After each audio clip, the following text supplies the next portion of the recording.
Baby, please just tell me if I'm, tell me if I'm, tell me if I'm fine. Tell me if I'm, tell me if I'm. Next is rules for obtaining images formed by concave lenses. We have already studied some rules for the formation of images by convex lenses. There are similar rules for constructing ray diagrams for obtaining images with concave lenses. So this is the first rule. A ray of light which is parallel to the principal axis of a concave lens appears to be coming from its focus after refraction through the lens. Second rule is same as that in the case of the convex lens, that is, a ray of light passing through the optical center of a concave lens goes straight after passing through the lens. Next is third rule, that is, a ray of light going towards the focus of a concave lens becomes parallel to its principal axis after refraction through the lens. This rule is just the reverse case of the first rule. At any given time, we will use only two of the above three types of light rays to draw the ray diagrams to find the position of image formed by a concave lens. Now, let's see the image formation by concave lenses. There are two cases. The first case is when the object is placed between the optical center and infinity. We have a concave lens with optical center O and F is the focus of this lens. The arrow AB pointing upwards represents the object.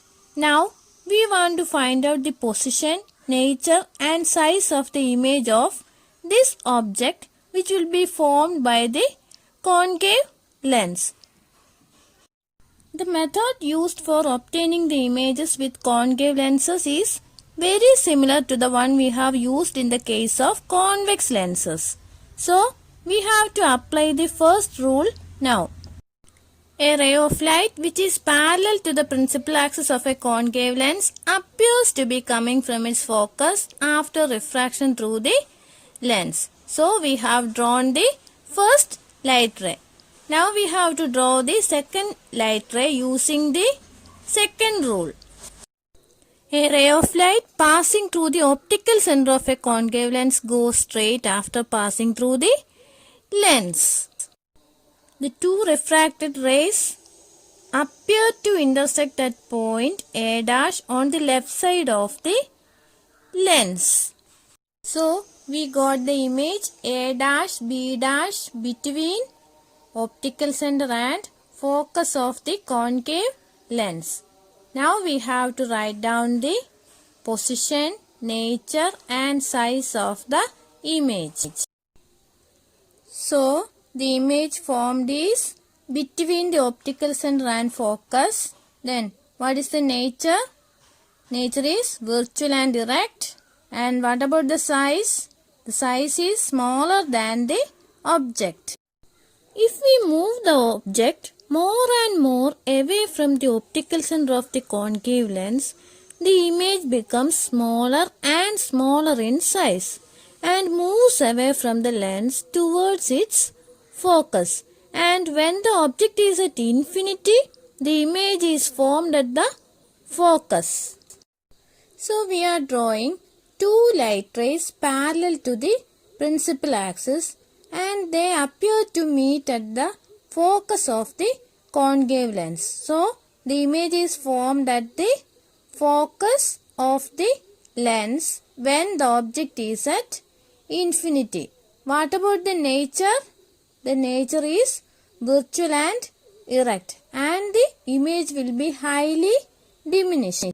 So, a concave lens always forms a virtual, erect and diminished image of the object. Now, how can we distinguish between a convex lens and a concave lens without touching them? If an object placed in front of the lens appears to be enlarged then it is a convex lens. And if the object appears diminished, then it is a concave lens.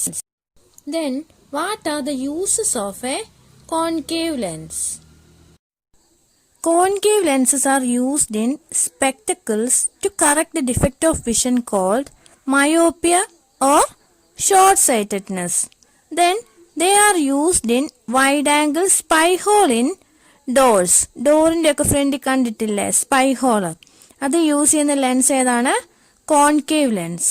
Then they are used as eye lens in Galilean telescopes and they are also used in combination with convex lenses to make high quality lens systems for optical instruments.